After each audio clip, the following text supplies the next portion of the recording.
चलिए अब आगे बढ़े। लास्ट लेक्चर में जहां तक हो गया था उससे आगे का डिस्कशन लेते हैं। लास्ट टाइम अपन ने कमांड लाइन आर्गुमेंट के थ्रू दो इंटीजर्स लेकर उन्हें ऐड करने तक का कोड डिस्कस कर लिया था। ठीक, इसमें कोई डाउट कोई क्वेरी हो तो आप बताएं। ये लास्ट कोड था जो लेक्चर खत्म करते करते अपन डिस्कस कर रहे थे। आगे बढ़ूं यहां से। शैल I proceed?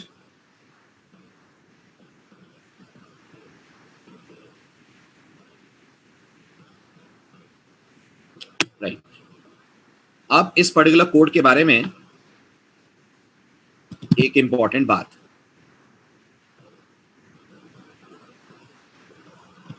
Let's run this.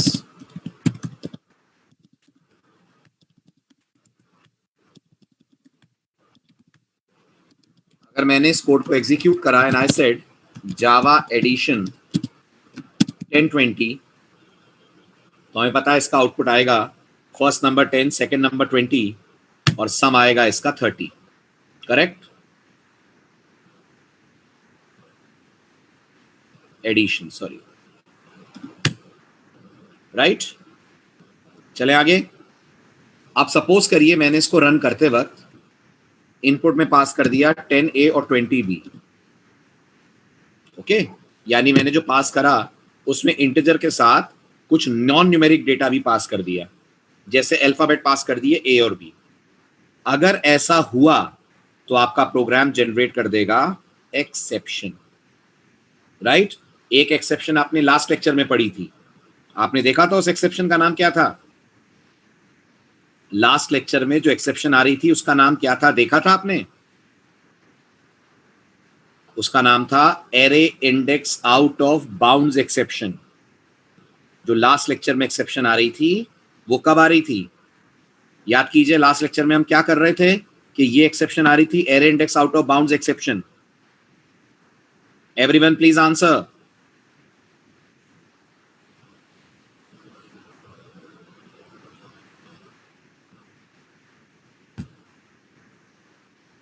आवाज आ रही है मेरी?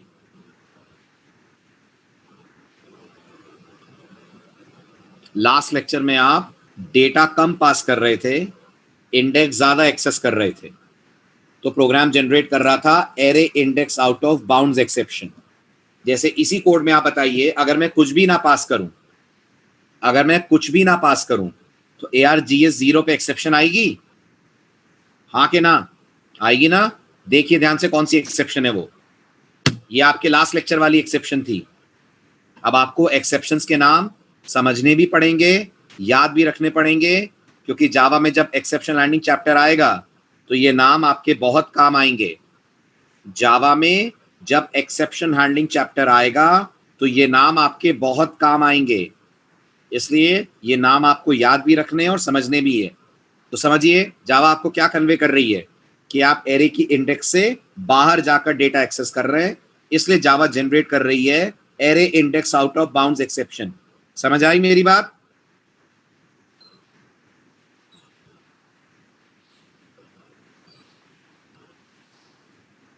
नल नहीं, एरे में डेटा ही नहीं पास हुआ है सुमित, नल तो रेफरेंस में गया है। ARGS 0 में डेटा ही नहीं है ना। करेक्ट? चलें आगे। ठीक, अब आज वाली एक्सेप्शन पढ़िए। मैंने कहा अब अगर मैंने यहां पास करा 10A और 20B तो गौर करिएगा, जो हमारा मेथड है जिसका नाम है पार्स INT, वो जनरेट करेगा एक्सेप्शन। और कौन सी नाम मुझे आपसे सुनना है, ढूंढिए इस पूरे में एक्सेप्शन का नाम क्या है, फटाफट ढूंढिए और बताइए एक्सेप्शन का नाम क्या दिख रहा है आपको। What is the name of the exception which is being generated? Very good, exception का नाम है नंबर फॉर्मेट एक्सेप्शन। राइट, तो जब जब आप पार्स INT यूज करेंगे, अगर पार्स INT को दिया गया डेटा नॉन न्यूमेरिक डेटा हुआ तो वो जनरेट कर देगा नंबर फॉर्मेट एक्सेप्शन। ये बात समझ आ रही है सबको? Is everyone clear with this point? Okay, अब एक और जरूरी बात ध्यान से सुनिए, ठीक है? अभी तो मैंने 10A 20B पास करा है तो एक्सेप्शन आ रही है। इवन अगर मैं 10.5 और 20.6 पास करूंगा तो भी गौर करिएगा नंबर फॉर्मेट एक्सेप्शन आएगी। यानी पार्स आईएनटी को पॉइंट भी समझ में नहीं आता है। अगर आप नंबर के साथ डेटा के साथ डेसिमल पॉइंट भी लगाएंगे तो पार्स आईएनटी जनरेट कर देगा एक्सेप्शन। अब आपसे अगर लास्ट लेक्चर मिस ना हुआ हो तो आप बताइए हम ऐसा क्या करें कि 10.5 और 20.6 भी एक्सेप्ट हो जाएं और कोड उनका सम प्रॉपरली कैलकुलेट करके दिखा दे। कुछ कहा था मैंने आपसे लास्ट क्लास में इन क्लासेस के बारे में। Very good. जैसे हमारे पास इंटीजर क्लास है, दिमाग लगाइए, ऐसे ही हमारे पास डबल नाम की भी क्लास होगी। ओके, और इस डबल नाम की क्लास के पास मेथड होगा जिसका नाम होगा पार्स डबल। क्या करता होगा ये पार्स डबल, बताइए क्या करता होगा ये पार्स डबल? ये आपसे एक स्ट्रिंग लेता है और आपको उसको डबल यानी डेसिमल में कन्वर्ट करके देता है, राइट? यानी इसकी रिटर्न टाइप इंटीजर होगी कि डबल होगी? इसकी रिटर्न टाइप इंटीजर होगी कि डबल होगी? डबल होगी। तो हमारे ए और बी वेरिएबल्स डबल टाइप के होने चाहिए। ऐसे ही ये नेक्स्ट वाला भी हो जाएगा double dot parse, parse double.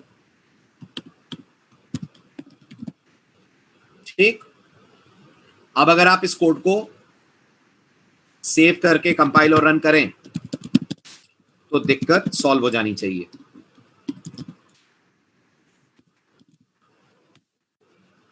ये हो गया एडिशन डॉट जावा का कंपाइलेशन और ये हो गया इसका प्रॉपर एग्जीक्यूशन। तो अगर आप जो डेटा पास कर रहे हैं कमांड प्रॉम्प्ट से उसमें डेसिमल वैल्यूज हैं तो rather than using parse INT आपको यूज करना चाहिए पार्स डबल। समझ आया? क्लियर हुआ? और अगर मैं 1020 पास करूं तो चलेगा? अगर मैं 1020 पास करूं तो चलेगा? यस और नो? 100% चलेगा। 100% चलेगा। क्यों चलेगा?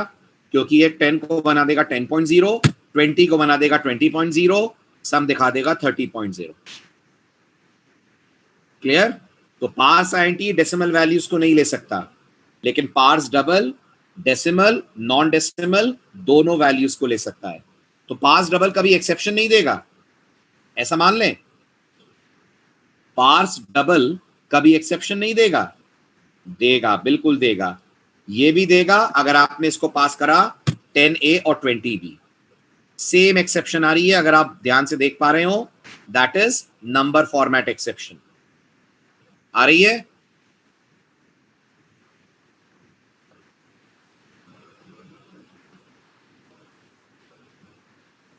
क्लियर?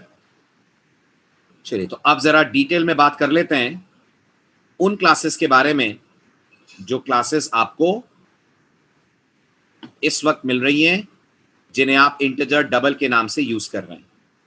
ठीक है, सबसे पहले ध्यान रखिएगा ये कितनी क्लासेस हैं जो जावा ने डेटा टाइप के नाम पे दी हुई हैं? वेरी गुड, 8 हैं। आज के लेक्चर का नया टर्म, इन क्लासेस को जावा में बुलाते हैं अपन रैपर क्लासेस। ये जो क्लासेस हैं इनका जावा में वोकैबुलरी वाइज नाम है रैपर क्लासेस, राइट? तो सबसे पहले सुनिए, what are wrapper classes? Wrapper classes in Java are those special classes which are available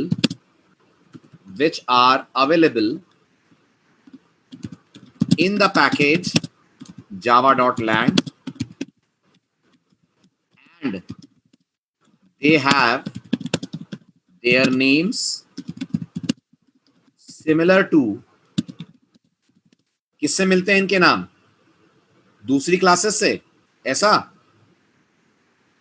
good. They have their names similar to data types.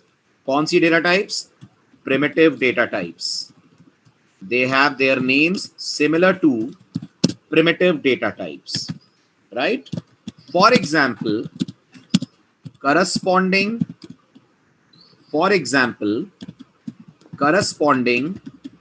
to to the data type int, to the data type int, Java gives us a class called Java gives us a class called integer, right? Similarly, we have wrapper classes for other data type. ठीक, अब आता है अगला important question, इन wrapper classes का जावा में use क्या है? I mean जावा ने इन क्लासेस को आपको क्यों दिया है? What is the purpose of giving these wrapper classes? So what are the uses of wrappers? Please ध्यान से सुनिएगा, ठीक है? एक यूज आप अभी पढ़ चुके हैं बल्कि, और एक आप आने वाले दिनों में पढ़ेंगे, तो पता चलेगा आपको जावा ने रैपर क्लासेस क्यों दी है। ठीक, याद रखिएगा, रैपर क्लासेस जावा में, wrapper classes in Java are object oriented representations of primitive data types। ये लाइन समझ रहे हैं आप? ये लाइन समझ रहे हैं आप? जो आपके पास इंट नाम की प्रिमिटिव डेटा टाइप है, उसका ऑब्जेक्ट ओरिएंटेड वर्जन जावा में है wrapper classes, and these classes are used for two purposes. इनके जावा में दो यूजेस होते हैं, इनको जावा में आप दो कामों के लिए यूज करते हैं। पहला, to convert, that is typecast a variable into an object. फर्क होता है क्या वेरिएबल और ऑब्जेक्ट में? प्रोग्रामिंग में वेरिएबल और ऑब्जेक्ट में फर्क होता है क्या? बहुत बड़ा फर्क होता है, राइट? और ये फर्क अगले हफ्ते तक आपको और अच्छे से समझ में आएगा। अगले हफ्ते ही नहीं बल्कि मंडे ही समझ में आएगा, जब मैं पहली बार जावा में आपको सिखाऊंगा ऑब्जेक्ट्स क्या होते हैं। अभी के लिए गौर से सुनिए, रैपर क्लासेस का एक यूज होता है कि वो प्रिमिटिव डेटा टाइप के वेरिएबल्स को नॉन प्रिमिटिव ऑब्जेक्ट्स में कन्वर्ट करें, और रैपर क्लासेस का दूसरा यूज होता है, वो आप परसों से देख रहे हैं, to convert string representation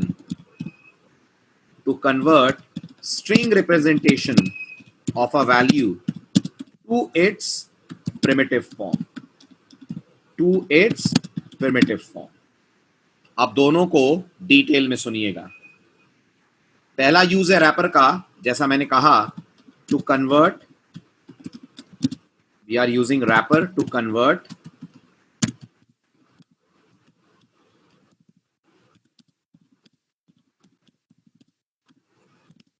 variable into object, to convert variable into object। सुनिएगा गौर से, मुझे बताइए, अगर मैं आपसे कहता हूं int a equal to 10, तो जितनी आपने जावा पढ़ी है आपके अनुसार what is a right now? जितनी आपने जावा पढ़ी है आपके अनुसार what is a right now? इस वक्त a क्या है? वेरी गुड, आपके अनुसार द वेरिएबल a, बल्कि यूं कहना चाहिए the above statement is declaring a variable a set to the value 10। यही है ना इस ऊपर वाली लाइन का मतलब? ओके, अब अगर मैं आपसे कहता हूं कि मुझे इस a वेरिएबल को कन्वर्ट करना है इनटू एन ऑब्जेक्ट, अगर मैं आपसे कहता हूं मुझे इस a वेरिएबल को कन्वर्ट करना है इनटू एन ऑब्जेक्ट, तो आप जावा में क्या करेंगे? तो आप जावा से बोलेंगे इंटीजर ओबीजे, गौर कीजिए, integer OBJ is equal to a। अगर आपसे कहूं मैं अब क्या हुआ integer OBJ equal to a लिखने से, तो आप बोलोगे now the above statement has converted the variable a into an object called obj। जो ऊपर वाली लाइन है वो आपके ए वेरिएबल को कन्वर्ट कर देगी into object. Yes yes yes Akash, आ रहा हूं मैं इस पे, बिल्कुल आ रहा हूं। अब अगला डाउट दिमाग में आना चाहिए, सर इसका फायदा क्या है, क्यों कर रहे हैं हम इंटीजर वेरिएबल को ऑब्जेक्ट में कन्वर्ट? तो इसका फायदा आपको अपने कोर्स के आखिर में समझ में आएगा। अपने कोर्स के आखिर में जब आप जावा का वो चैप्टर पढ़ेंगे जो चैप्टर वेरिएबल्स पे काम ही नहीं करता है, और वो चैप्टर सिर्फ और सिर्फ काम करता है ऑब्जेक्ट्स पे। फिर सुनिए, ये लाइन सुनकर कि वेरिएबल को ऑब्जेक्ट बना रहे हैं, दिमाग में डाउट आएगा आपके कि सर इसका बेनिफिट क्या है। तो याद रखिएगा, पूरी जावा टेक्नोलॉजी में सिर्फ एक चैप्टर ऐसा है जो वेरिएबल्स पे काम नहीं करता, वो काम सिर्फ करता है ऑब्जेक्ट पे। और यकीन मानिए वो जावा का सबसे इंपॉर्टेंट चैप्टर है। शायद आपने उसका नाम सुन रखा होगा। The name of that chapter is collections. इस नाम को दिमाग में लॉक कर लीजिएगा। The name of that chapter is collections.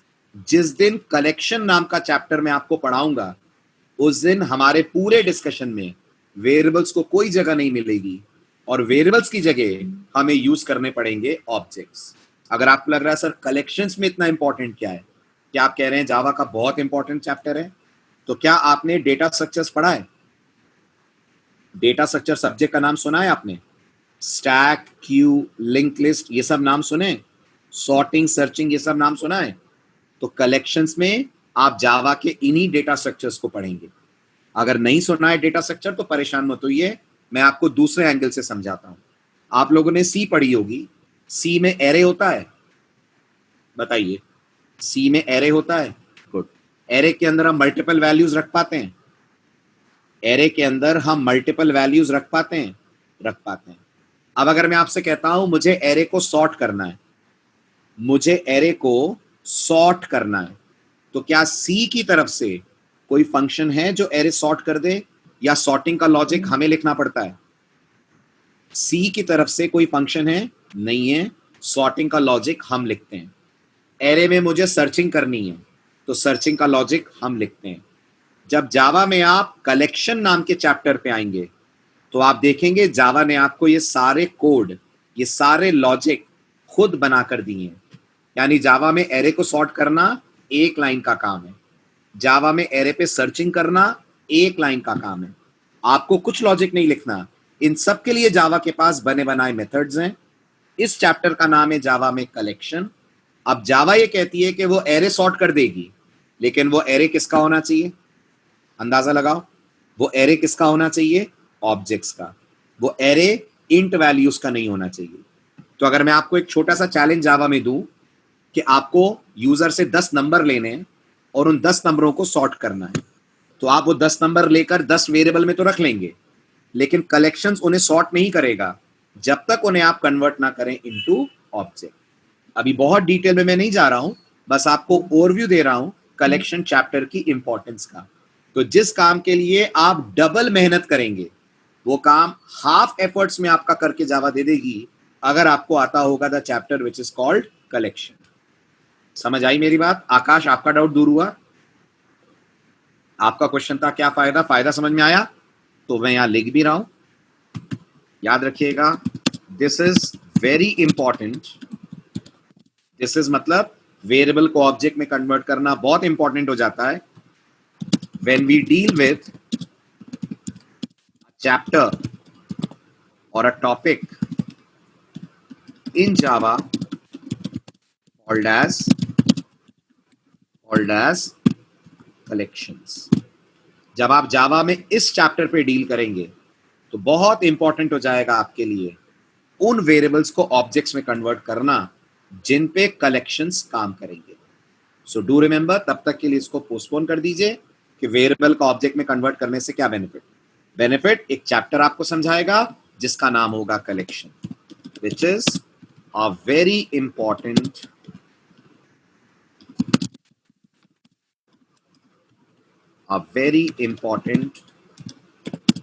Topic और chapter in Java as it teaches us how to perform various operations on arrays and other collections with minimum programming effort. आपकी मेहनत कम से कम हो, आउटपुट ज्यादा से ज्यादा मिले, वो आपको करके देगा a chapter which is called collections. बताइए, समझ में आया पहला बेनिफिट? क्लियर हुआ? ठीक. तो अभी के लिए तो बस इतना याद रखिए, अगर एक वेरिएबल को ऑब्जेक्ट में कन्वर्ट होना है तो आपको मदद लेनी पड़ेगी रैपर्स की. और आप सोचिए इन क्लासेस का नाम रैपर क्यों दिया गया है, दिमाग लगाइए. ठीक. इस बात को समझने के लिए आप सिर्फ ज्यादा कुछ नहीं, इन दो लाइनों का मेमोरी डायग्राम इमेजिन कीजिए. ये लाइन का मेमोरी डायग्राम क्या होगा और ये लाइन का मेमोरी डायग्राम क्या होगा. फर्स्ट वाली लाइन का मेमोरी डायग्राम सबको पता है. ए नाम का वेरिएबल होगा और उसमें वैल्यू 10 आएगी. सही है? ए नाम का वेरिएबल होगा और उसमें वैल्यू 10 आएगी. यही नाम है, यही होगा. जब आप कहेंगे इंटीजर ओबीजे इक्वल टू ए, तो याद रखिएगा ये ए जो अभी तक एक वेरिएबल था, ये ए अब वेरिएबल की जगह कन्वर्ट हो जाएगा इनटू एन ऑब्जेक्ट, और इस ऑब्जेक्ट के अंदर वैल्यू आएगी 10. तो जैसे आप गिफ्ट को रैप करते हैं, ऐसे रैपर क्लासेस वेरिएबल को रैप कर रही हैं और उसे स्टोर कर रही हैं इनटू एन ऑब्जेक्ट. आप मानते हैं ये जो 10 है ये एक वैल्यू है? मानते हैं 10 एक वैल्यू है? एग्रीड. और ये वाला 10 इस ऑब्जेक्ट के अंदर आकर रैप हो गया है, यानी इस 10 को ऑब्जेक्ट ने अपने अंदर रैप अप कर लिया है. That is why the name wrapper classes.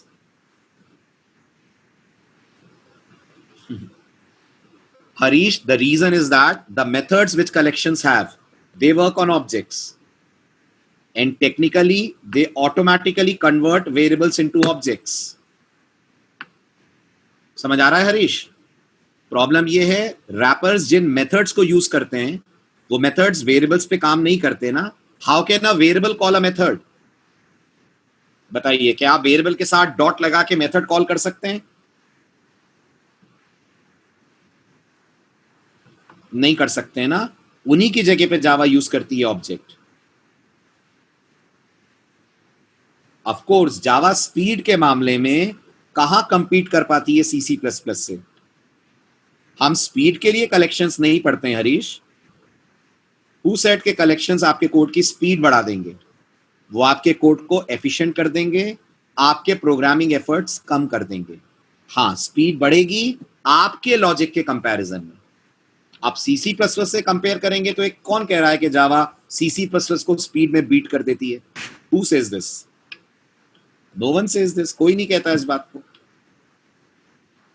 और क्या सिर्फ आपको स्पीड चाहिए इसलिए आप सीसी प्लस प्लस में सॉर्टिंग करोगे?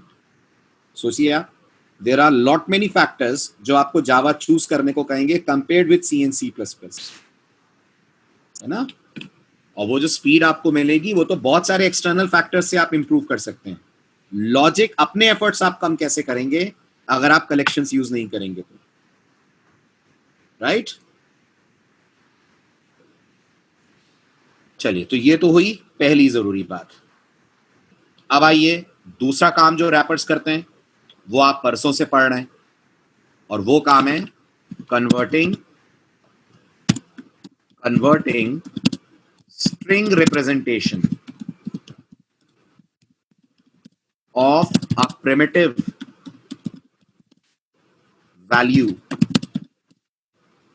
to its original form. ठीक. मतलब सिंपली इतना है कि अगर हमारे पास ये 25 है, अब आप बताइए ये 25 कौन है? Who is this? String, right? और हमें इसे इस 25 में कन्वर्ट करना है. ये 25 कौन है? इंट. तो ये कन्वर्जन भी हमारे लिए करेंगी wrapper classes. This conversion will be done by wrappers. Correct. अब ये कन्वर्जन कैसे होगा तो गौर से सुनिएगा. जावा में जितनी भी रैपर्स हैं, कितनी रैपर्स हैं? 8। इन सभी रैपर्स के पास एक मेथड है जिसका नाम है पार्स XXX।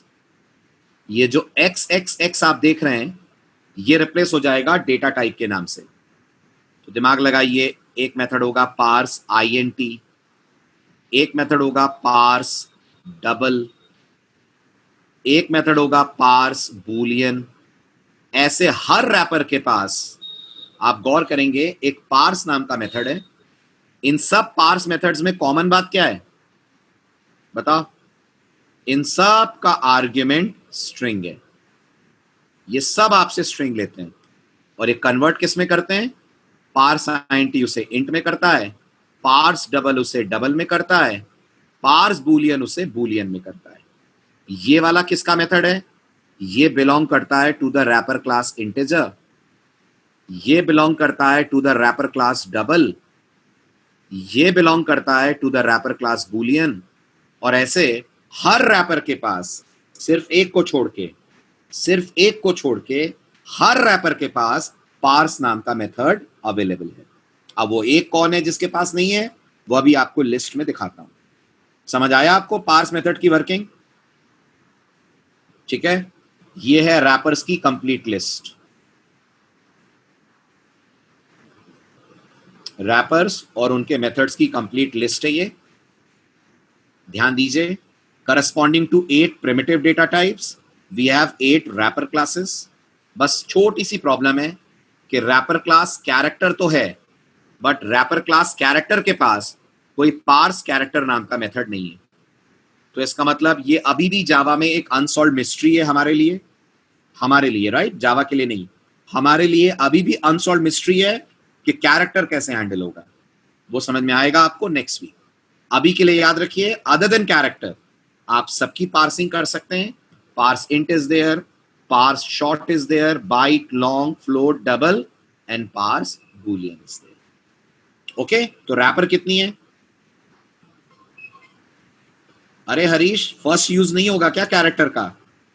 याद करो, रैपर्स के 2 यूजेस है ना, तो फर्स्ट यूज तो करेगा ना कैरेक्टर रैपर क्लास। कैर वेरिएबल को ऑब्जेक्ट में कन्वर्ट करना, वो कौन करेगा? ओके, समझ आया? क्लियर हुआ? ठीक है। अब दूसरी बात, ये पूरी लिस्ट जो है इसमें कुछ कॉमन बात आपको नजर आ रही है? इस पूरी लिस्ट में आपको कुछ कॉमन बात नजर आ रही है? पार्स बूलियन कैसे कन्वर्ट करेगा? आपसे डबल कोट में ट्रू फॉल्स लेगा और उसे ट्रू फॉल्स बना देगा। क्यों सत्यम?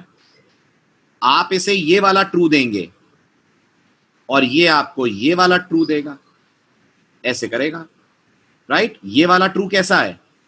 ये स्ट्रिंग है, क्योंकि याद करिए कमांड लाइन से अगर यूजर ट्रू फॉल्स देता है तो स्ट्रिंग फॉर्म में ही दे पाएगा, लेकिन आपको अगर उसे बूलियन में कन्वर्ट करना है तो ये पार्स बूलियन करेगा। क्लियर? तो मैं आप लोगों से पूछ रहा था, इन सारे मेथड्स में आपको कुछ कॉमन नजर आया?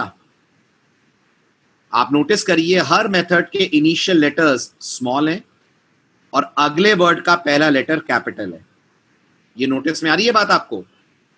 सबके इनिशियल लेटर स्मॉल हैं और गौर करिए अगले वर्ड का पहला लेटर सब में कैपिटल है ना? तो मैंने आपको एक चीज जावा के फर्स्ट डे बताई थी कि जावा में मेथड्स का नाम लोअर केस से स्टार्ट होता है। जावा में मेथड्स का नाम लोअर केस से स्टार्ट होता है और क्लासेस का नाम कैपिटल लेटर से स्टार्ट होता है। Did we discuss this? Yes. अब इसमें एक नई चीज और सुनिए, अगर जावा में मेथड का नाम बड़ा होता है, अगर जावा में मेथड का नाम मल्टीपल वर्ड से मिलकर बनता है, तो जावा जो नोटेशन फॉलो करती है, जो तरीका स्टाइल फॉलो करती है, वो ऐसा होता है कि फर्स्ट वर्ड के सारे लेटर स्मॉल होते हैं और नेक्स्ट हर वर्ड का पहला लेटर कैपिटल होता है। फर्स्ट वर्ड के सारे लेटर स्मॉल होते हैं और नेक्स्ट हर वर्ड का पहला लेटर कैपिटल होता है। और बिल्कुल ठीक कह रहे हैं कुछ स्टूडेंट्स, इस तरीके को इन द प्रोग्रामिंग वर्ल्ड बुलाया जाता है कैमल नोटेशन। ये तरीका प्रोग्रामिंग की दुनिया में कहलाता है कैमल नोटेशन। राइट। और क्लासेस का नाम अगर मल्टीपल वर्ड्स का हो तो, क्लासेस का नाम अगर मल्टीपल वर्ड्स का हो तो फिर जावा दोनों नामों के फर्स्ट लेटर को कैपिटल रखती है। उसको क्या बुलाते हैं? उसको क्या बुलाते हैं? Can anyone tell? जैसे जावा में आप एक क्लास पढ़ेंगे आने वाले दिनों में जिसका नाम है एरे लिस्ट। ये जावा की एक क्लास है। आप इसमें चेक करिए, ए भी कैपिटल है और एल भी कैपिटल है। दिख रहे हैं दोनों फर्स्ट लेटर कैपिटल। इसको बोलते हैं पास्कल नोटेशन। इस तरह से नाम देने को बोलते हैं पास्कल नोटेशन। और जो मेथड्स के नाम है, अगर आपने नोटिस कराओ, वो था पार्स आईएनटी। राइट। ये जो तरीका मेथड के नाम का आपको दिख रहा है, ये कहलाता है कैमल नोटेशन। तो जावा में दो तरीके के नोटेशन चलते हैं। The names of classes they follow pascal notation, the names of methods they follow camel notation. बिल्कुल, कैमल केस कह लीजिए, कैमल नोटेशन कह लीजिए, इट्स वन एंड सेम। आया समझ में? तो ये डिफरेंस भी आपको बहुत काम आएगा ये आइडेंटिफाई करने में कि ये चीज क्लास है कि ये चीज मेथड है। राइट?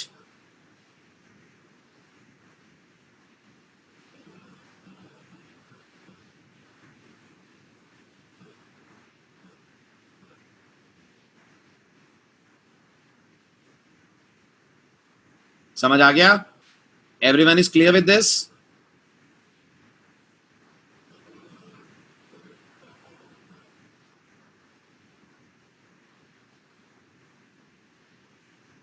सत्यम क्या पूछना चाह रहे हैं? पार्स मेथड और इंट क्लास मतलब? मैं समझा नहीं सत्यम, क्या क्वेश्चन है आपका?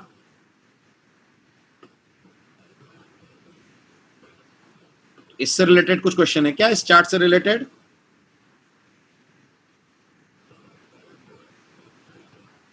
इंट क्लास नहीं है बेटा, इंटीजर क्लास है। इंट तो डेटा टाइप है।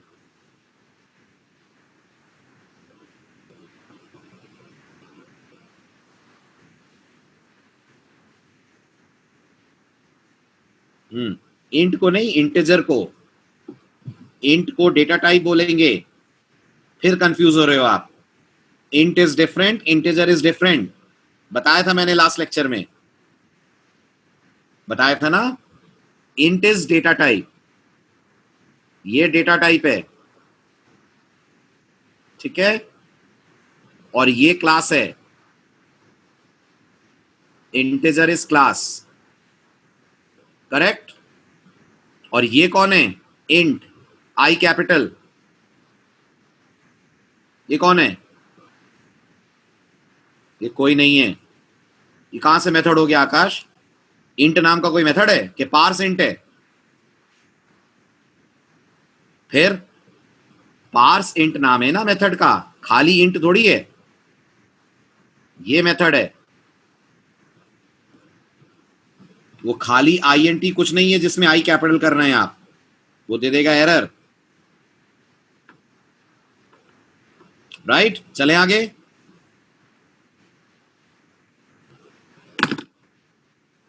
ठीक है, चलिए अब एक लास्ट लेक्चर का आपका पेंडिंग क्वेश्चन था, उस क्वेश्चन को और सॉल्व कर लेते हैं।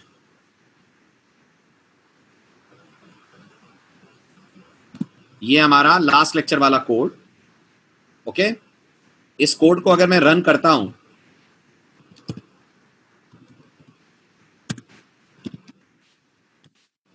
थोड़ा सा इसको बदलते हैं। ये है मान लीजिए कोड हमारा, ठीक। अब मान लीजिए मैं इसको कंपाइल करता हूं जावा सी टेस्ट डॉट जावा के नाम से, रन करता हूं जावा टेस्ट सचिन। क्या आउटपुट आएगा इस कोड का?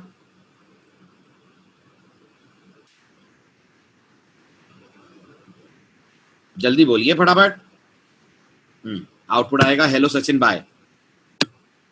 और अगर आपने अटेंड करा हो लास्ट लेक्चर, अब क्या आउटपुट आएगा अगर मैं कहता हूं जावा टेस्ट सचिन कपूर, अपना पूरा नाम दे दिया मैंने। क्या कहेगी जावा अगर मैंने कहा जावा टेस्ट सचिन कपूर? तो जावा बोलेगी अभी भी हेलो सचिन बाय, राइट? तो कपूर पास नहीं हुआ क्या? कपूर पास नहीं हुआ? हुआ। बस प्रॉब्लम इतनी सी है, क्योंकि बीच में स्पेस आ गई तो कपूर चला गया एज सेकेंड आर्ग्यूमेंट और जाकर स्टोर हो गया ARGS1 में।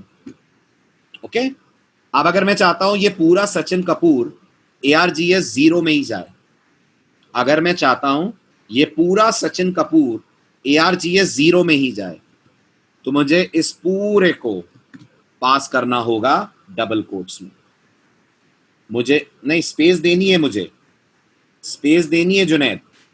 स्पेस नहीं दूंगा तो मैं नेम और सरनेम अलग अलग कैसे दिखाऊंगा?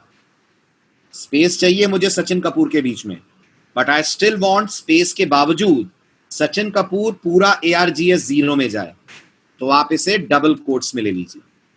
अब आउटपुट क्या आएगा बताइए? अब आउटपुट क्या आएगा?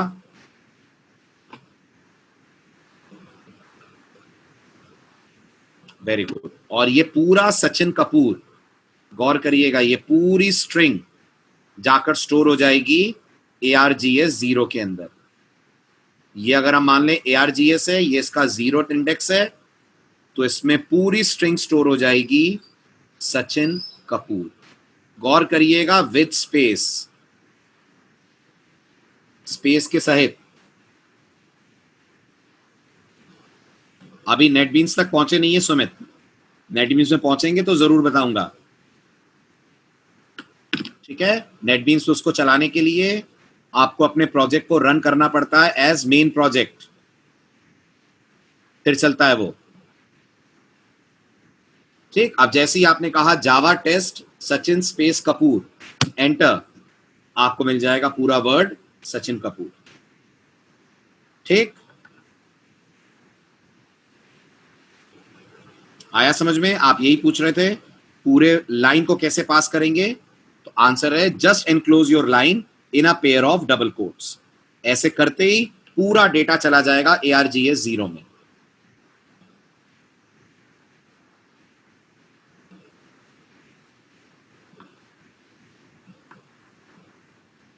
Clear? No issues, no doubts? कितने भी शुभम, कोई लिमिट नहीं है, जितना आप देना चाहें, जितनी आपकी मेमोरी में जगह है। देखो मैं कितना भी डेटा पास कर सकता हूं।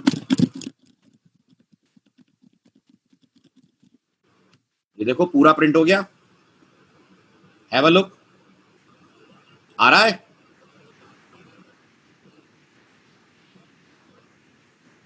कोई लिमिट नहीं है। जावा में स्ट्रिंग्स डायनेमिकली एलोकेट करती हैं अपनी स्पेस, तो आपके डेटा में जितने कैरेक्टर होंगे जावा उस हिसाब से बाइट मेमोरी में रिजर्व कर देगी।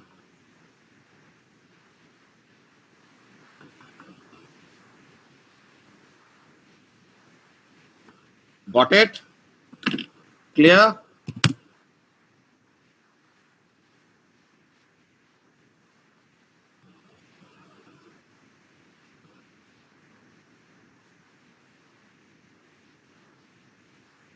डन? चलो आगे बढ़ती है। यहां तक तो कोई डाउट नहीं है, सब समझ में आ गया? Wrapper clear? Command line arguments clear?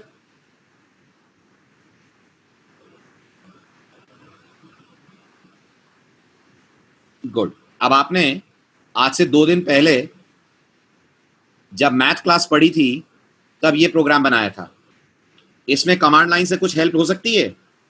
Can we do something कि कमांड लाइन से हमको यूजर रेडियस की वैल्यू दे दे? करेक्ट? क्या चेंज आ जाएगा कोड में बताएं? क्या चेंज आ जाएगा कोड में बताइए, अगर मैं कमांड लाइन आर्गुमेंट्स के थ्रू ये सारे कैलकुलेशंस करना चाहता हूं? गुड। 10 हट जाएगा, 10 की जगह क्या लिख देंगे अपन? इंटीजर डॉट पार्स INT और आर्ग्यूमेंट में ARGS0। That's the only change needed to be done. Automatically आप सर्कल का एरिया और सर्कमफेरेंस कैलकुलेट कर पाएंगे based upon the input passed at run time. So Java circle, और अब मैंने पास करा 5, तो based upon 5 radius will get the value for area and circumference. करेक्ट. और अगर 5 भी ना पास करा मैंने तो 5 भी ना पास करा मैंने तो फिर कोड दे देगा एक्सेप्शन. कौन सी आज ही पढ़ा है नाम. बाउंस नहीं, array index out of bounds. Bounce कौन सी एक्सेप्शन का नाम है शुभम? नहीं हरीश, नंबर फॉर्मेट नहीं आएगी. नंबर फॉर्मेट आएगी अगर मैं 5 की जगह कुछ स्ट्रिंग पास कर दूं. Will get array index out of bounds exception.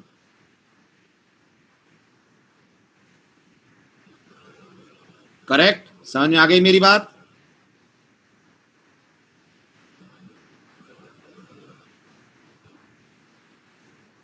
चलूं आगे. चलिए अब स्टार्ट करते हैं.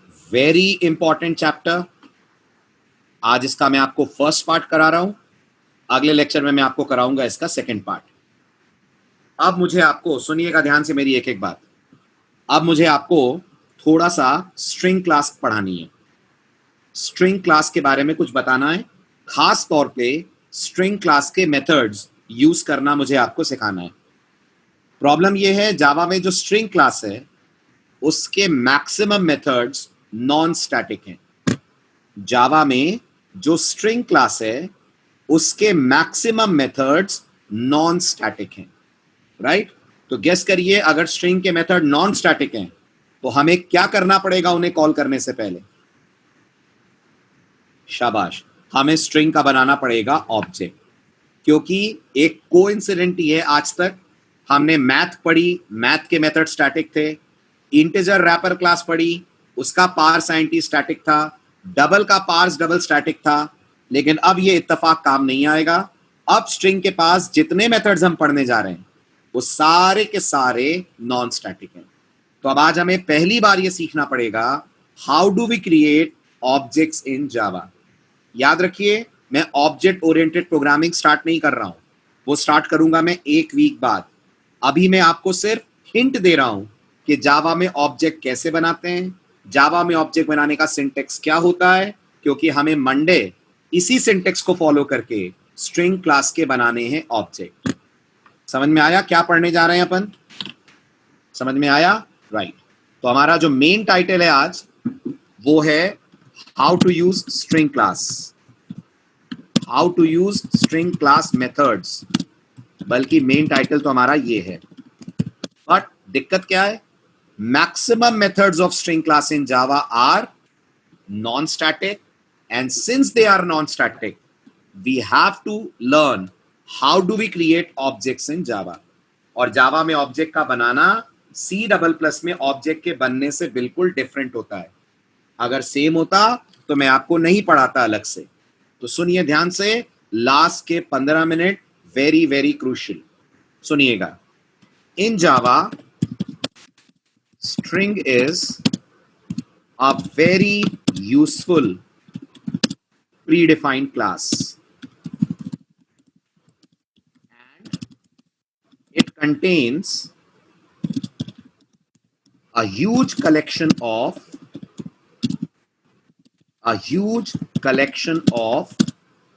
built-in methods which help us perform various operations on strings. But maximum of these methods are non-static by nature. This means that in order to call these methods, क्या करना पड़ेगा?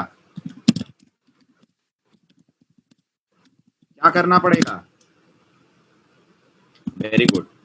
We will have to create object of string class. Right. तो सबसे पहले हम सीखते हैं जावा में किसी का भी ऑब्जेक्ट कैसे बनाते हैं। मंडे को सीखेंगे स्ट्रिंग का ऑब्जेक्ट कैसे बनाते हैं। Shall I start? Thus, we must first learn how to create objects in Java. How to create objects in Java, which is a bit different,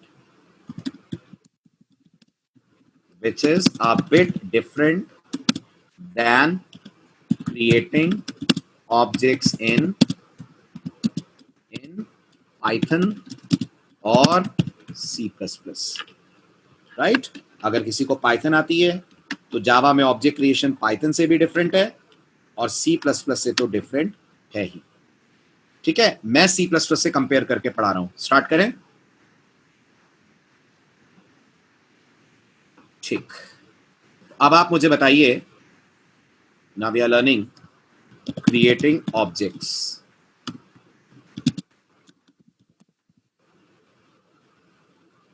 now first of all you tell me, अगर हम ये मान लें कि हम C++ पढ़ रहे हैं just for 2 minutes.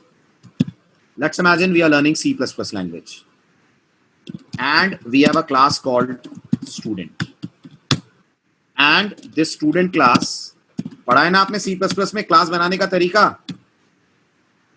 बैकअप कर लिया था ना oops का? गुड।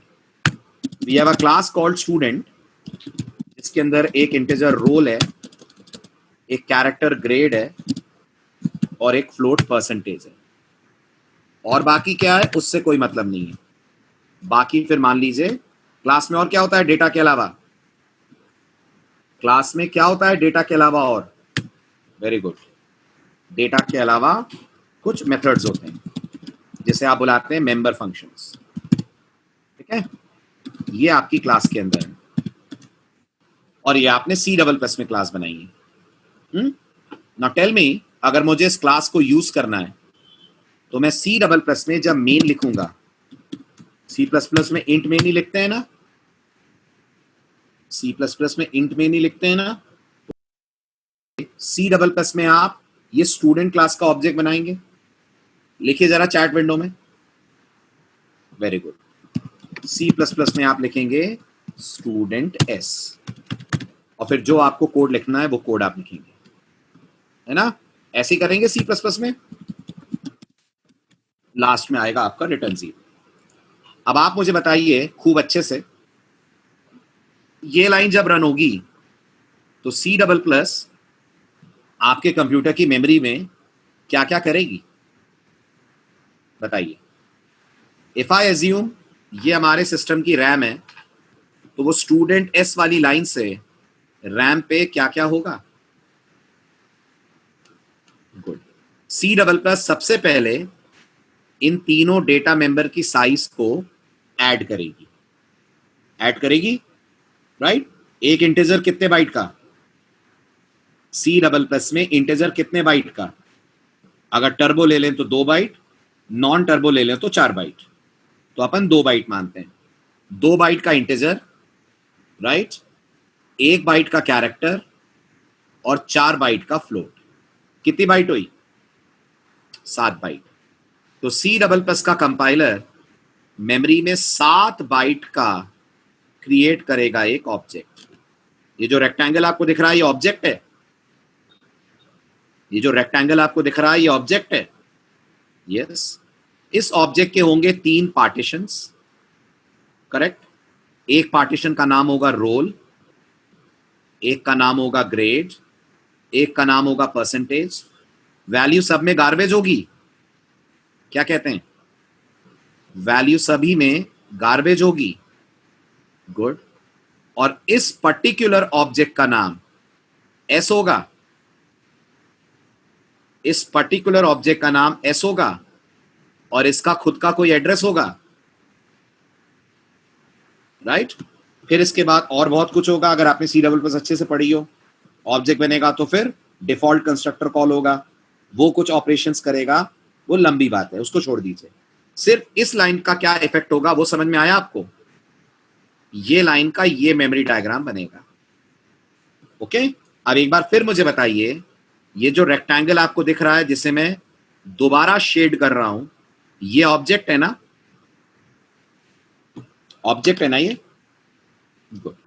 अब आइए आप जावा की तरफ। सेम चीज जावा में देखते हैं कैसे होगी। इमेजिन करिए जावा में भी आपने स्टूडेंट नाम की क्लास बनाई है ना। अभी आपने हालांकि इस तरह से क्लासेस बनाना नहीं सीखा है, अभी आप बस एक ही क्लास रोज बनाते हैं जिसमें आप मेन लिखते हैं। बट इमेजिन करिए एक हफ्ते बाद आप ये करेंगे, आपने स्टूडेंट नाम की क्लास सी जावा में बनाई, रोल रखा, ग्रेड रखा और आपने डबल टाइप का परसेंटेज रखा, और जावा में भी आपने फिर कुछ मेथड्स भी रखे जिनके बारे में बाद में बात करेंगे। ये जावा की क्लास है। अब अगर मैं आपसे कहता हूं इस क्लास को कैसे यूज करोगे आप जावा में, बताओ, तो आपका जवाब होगा सर इसका भी हमें बनाना पड़ेगा ऑब्जेक्ट। आपका जवाब होगा इसका भी हमें बनाना पड़ेगा ऑब्जेक्ट। एक एक लाइन ध्यान से सुनना। बट जावा में अगर आप लिखते हैं, everyone please please watch very carefully, Java में अगर आप लिखते हैं स्टूडेंट एस, तो गौर करिएगा ये जो एस आपने बनाया है ये जावा में ऑब्जेक्ट नहीं है। ये जो एस आपने बनाया है ये जावा में ऑब्जेक्ट नहीं बना। ये क्या बना? 2 मिनट बाद। अभी बस सुन लीजिए, ऑब्जेक्ट नहीं बना। अब नेक्स्ट डाउट आएगा, तो फिर स्टूडेंट एस के लिखने से हुआ क्या? करा क्या जावा ने मेमोरी में? पहली बात, जावा ने वो बिल्कुल नहीं करा जो C++ करती है। जावा ने स्टूडेंट एस को देखकर मात्र एक ब्लॉक क्रिएट करा जो या तो होगा 8 बाइट का और या तो होगा 4 बाइट का। गौर से सुनना मेरी बात, या तो होगा 8 बाइट का और या तो होगा 4 बाइट का। अगर आपको लग रहा है सर ये 8 बाइट 4 बाइट कैसे आप कैलकुलेट कर रहे हैं, तो मैं बता दूं ये 8 बाइट और 4 बाइट मैं ऑपरेटिंग सिस्टम को देखकर बता रहा हूं। अगर 32 बिट का ऑपरेटिंग सिस्टम है तो ये जो बन रहा है एस ये 4 बाइट का बनेगा, और अगर 64 बिट का ऑपरेटिंग सिस्टम है आपका तो ये जो एस बन रहा है ये बनेगा 8 बाइट का। ये कौन है एस? ये सब मैं आपको 2 मिनट बाद बताता हूं, पहले सुन लीजिए, ये ऑब्जेक्ट नहीं है। तो नंबर 1, जब भी जावा में आप क्लास का नाम लेकर वेरिएबल क्रिएट करते हैं, C++ की तरह उसे ऑब्जेक्ट नहीं बुलाते। C++ की तरह वो क्लास के डेटा मेंबर की टोटल साइज जितना नहीं बनता, वो जावा में या तो बनता है 4 बाइट और या तो बनता है 8 बाइट का। यानी अगर स्टूडेंट क्लास के अंदर रोल ग्रेड पर ना होते तब भी ये 4 या 8 बाइट का बनता। अगर स्टूडेंट क्लास के अंदर रोल ग्रेड पर के साथ एड्रेस, मोबाइल नंबर, जेंडर भी होता तब भी एस बनता 4 बाइट या 8 बाइट का। पहली बात समझ आई? आई कि नहीं आई? आई। अब अगर आपसे कोई कहता है इस एस को बुलाएंगे,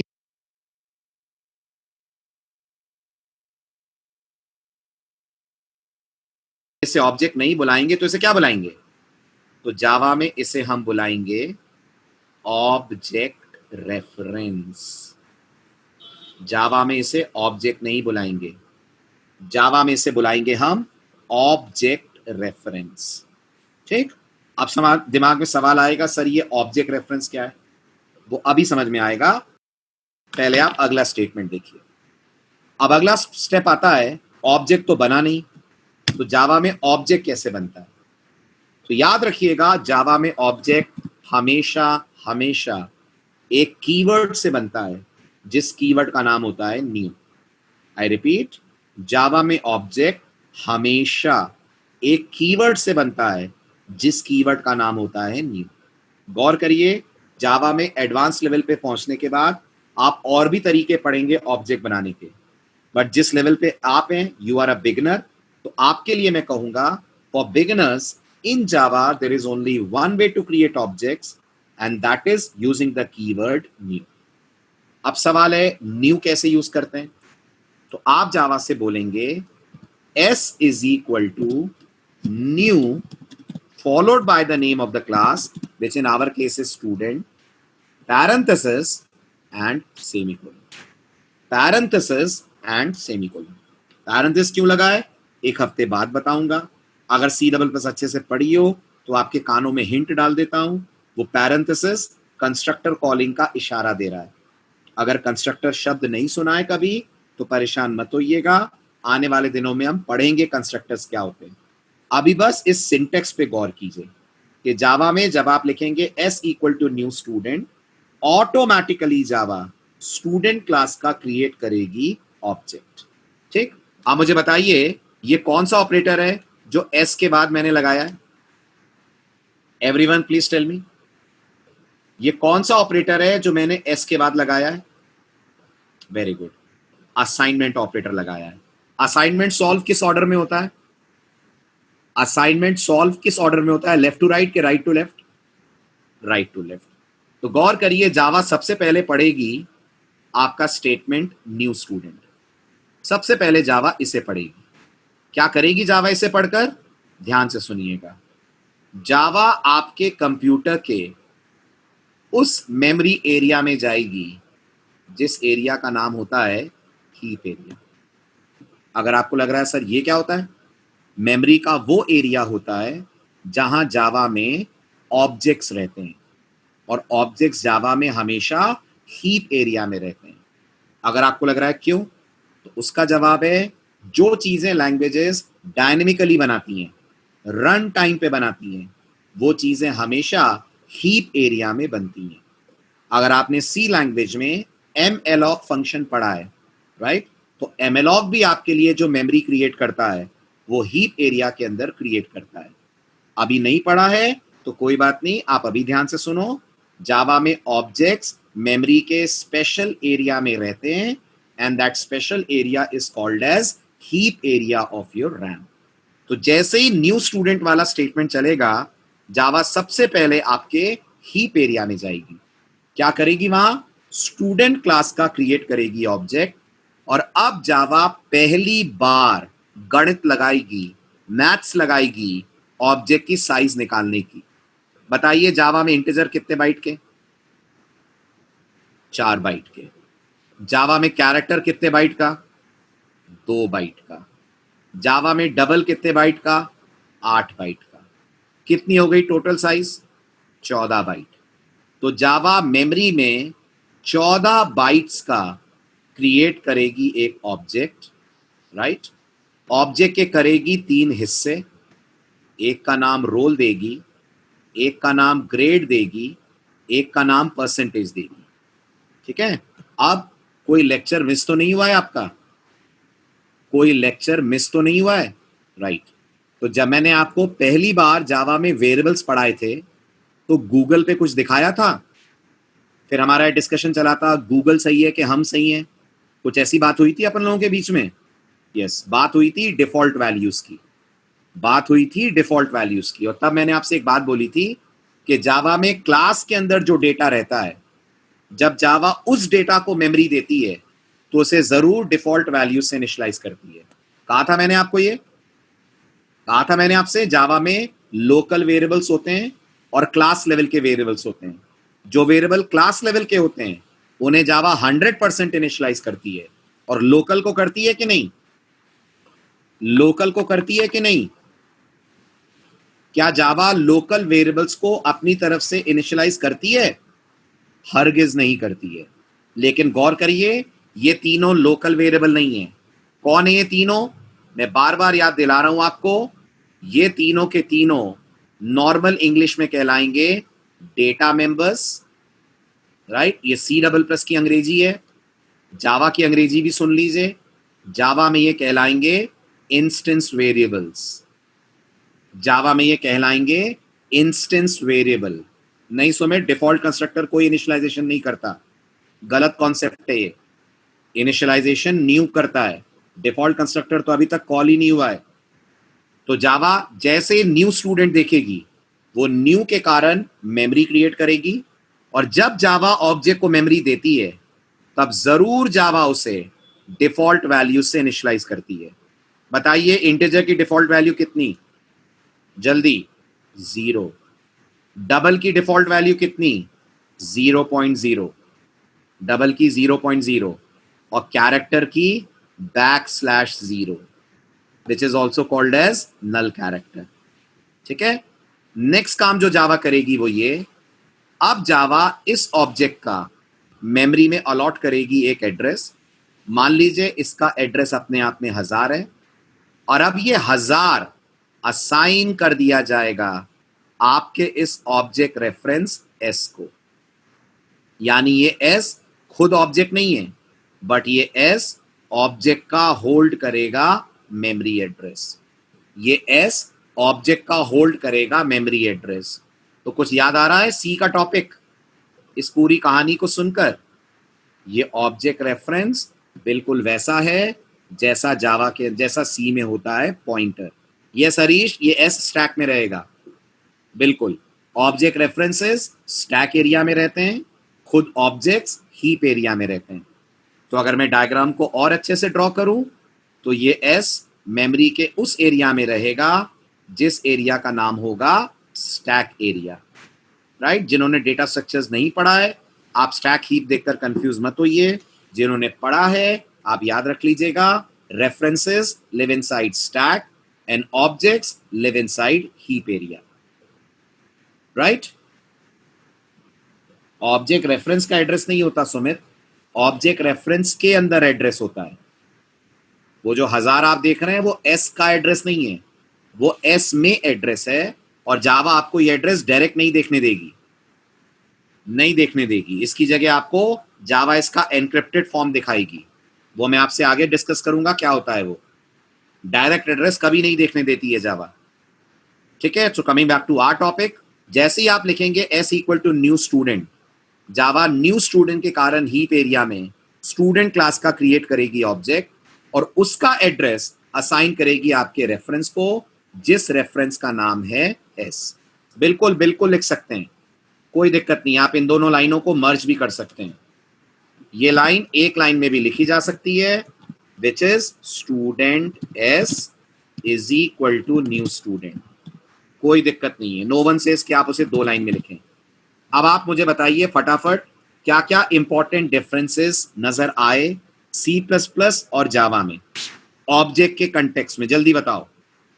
2 डिफरेंस दिख रहे होंगे, दोनों बता दो आप जल्दी से। पहला डिफरेंस मैं बता देता हूं, C++ में ऑब्जेक्ट्स के लिए कोई स्पेशल कीवर्ड नहीं लगता है, ऑब्जेक्ट डायरेक्टली बनते हैं। जावा में ऑब्जेक्ट बनाने के लिए कीवर्ड लगता है जिसका नाम होता है न्यू। दूसरा, हरीश बिल्कुल सही, दूसरा डिफरेंस, C++ में ऑब्जेक्ट्स का नाम होता है। क्या एस इस ऑब्जेक्ट का नाम है? अगर मैं पूछूं ये एस कौन है तो आप यही बोलोगे ना, नेम ऑफ द ऑब्जेक्ट है। और जावा में ऑब्जेक्ट का नाम नहीं होता, याद रखिएगा, जावा में ऑब्जेक्ट्स नेमलेस होते हैं। जावा में ऑब्जेक्ट का हमेशा, ये 1000 क्या है, ये 1000 क्या है, इस ऑब्जेक्ट का एड्रेस है, और इसलिए इस ऑब्जेक्ट तक पहुंचने के लिए आपको इस एड्रेस को किसी में रखना पड़ेगा, जिसमें रख रहे हैं आप वो जावा में है ऑब्जेक्ट रेफरेंस। सब लोग समझ पा रहे हैं मेरी बात? सब लोग मेरी बात समझ पा रहे हैं? ठीक है, आप एक आखिरी बात और सुन लीजिए। अगर मैं ये मान लूं कि C++ में आपकी क्लास के अंदर आपने गेट और शो नाम के मेथड्स बनाए हुए हैं, सपोज कीजिए आपने गेट नाम का, शो नाम का मेथड बनाया है, और हम ये मान लें आप C++ में इन्हें मेन से कॉल करना चाहते हैं। तो आपको याद है आप C++ में लिखते हैं s.get s.show, लिखते हैं हाँ के ना, लिखते हैं। जावा में भी बिल्कुल सेम स्टोरी है। अगर मैं मान लूं इस क्लास के अंदर गेट शो नाम के मेथड्स होते और हम इन्हें कॉल करना चाहते, तो जावा हमें बिल्कुल मना नहीं करती, पूरी इजाजत देती कि हम यहां लिखते s.get या s.show। यानी जावा का S C++ के S से अलग है कि नहीं? जावा का S C++ के S से अलग है कि नहीं? बिल्कुल है। C++ का S ऑब्जेक्ट का नाम है, जावा का एस ऑब्जेक्ट का रेफरेंस है, लेकिन जब बात मेथड्स को कॉल करने की आती है तो दोनों लैंग्वेजेस का सिंटेक्स बिल्कुल सेम हो जाता है। जब बात मेथड्स को कॉल करने की आती है तो दोनों लैंग्वेजेस का सिंटेक्स बिल्कुल सेम हो जाता है। बताइए, ये सारी कहानी समझ आई आपको? याद रहेगी अब ये? अगले लेक्चर में इस कहानी का पार्ट 2 डिस्कस करेंगे अपन। करेक्ट? अब आप स्क्रीनशॉट्स ले लीजिए, नेक्स्ट लेक्चर में इससे आगे करते हैं कंटिन्यू। यस आकाश, पूछिए। This is page 1। एपीआई क्या होता है? गुड। एपीआई वो मेथड्स होते हैं जो हम लोग डेवलप करते हैं एज अ प्रोग्रामर, और दूसरे प्रोग्रामर्स को इन मेथड्स को डायरेक्टली कॉलिंग के थ्रू अवेलेबल कराते हैं। इसको कहते हैं एपीआई। जैसे तुम सी लैंग्वेज में कोई बहुत बढ़िया प्रोजेक्ट डिजाइन करो, उस प्रोजेक्ट में कुछ बहुत इंपॉर्टेंट मेथड्स बनाओ, और तुम्हें ऐसा लगता है कि ये मेथड्स दूसरों के भी काम आ सकते हैं, तो तुम इन मेथड्स को एपीआई में कन्वर्ट कर सकते हो और दूसरे लोग तुम्हारे इन मेथड्स को कॉल कर सकते हैं। That is API. राइट? लंबी कहानी है आकाश, ये बहुत शॉर्ट में मैंने समझाया है आपको। ठीक है, आप मान सकते हो लाइब्रेरी मेथड्स जैसे होते हैं वैसे ही एपीआई के मेथड्स होते हैं। डिटेल में बताऊंगा आगे, आने दो, जावा में एपीआई वर्ड आएगा तब बताऊंगा जरूर। ठीक, this is page 3।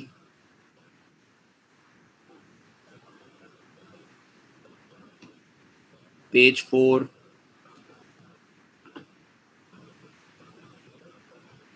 Page 5,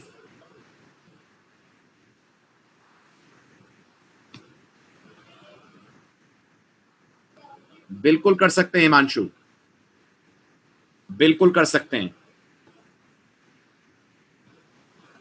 Sejal, आप मुझे वापस टेक्स्ट कर दो, शायद मिस कर गया हूंगा मैं, और लिख देना, आप नाम लिख देना अपना Sejal. Right? I will respond you. Okay Sejal, और बैच लिख देना, आप जावा बैच से हैं। ठीक है? आकाश, क्या टर्म आया था? Rest API. एपीआई के बाद अगला टर्म यही आता है, edge code and corner code. ये सब प्रोजेक्ट जब बनाओगे ना आकाश, तब मैं आपको क्लैरिफाई करूंगा।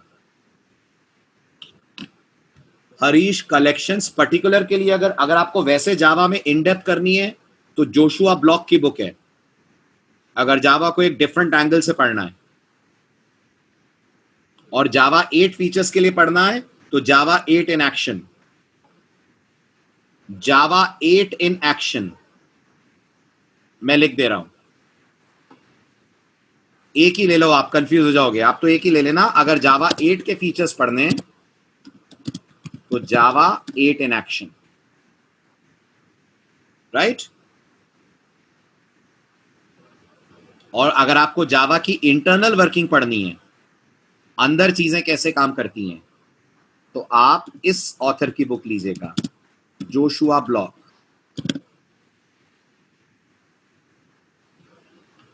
यस यस यस, नहीं एक्सेप्शन लैंडिंग वगैरह नहीं है ना ना ना। फर्स्ट बुक सिर्फ जावा 8 के फीचर्स कवर करेगी हरीश, ओनली जावा 8। जो नए फीचर्स आए, अगर आपने सुना हो, स्ट्रीम एपीआई, जोडा, ये सब। ओके? और बाकी स्टूडेंट अभी इनमें से कोई बुक ना खरीदें, ये सब नेक्स्ट पार्ट है जावा का, है ना?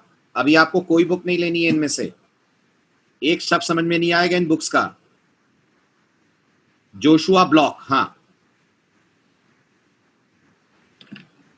चलिए, okay, bye bye, take care.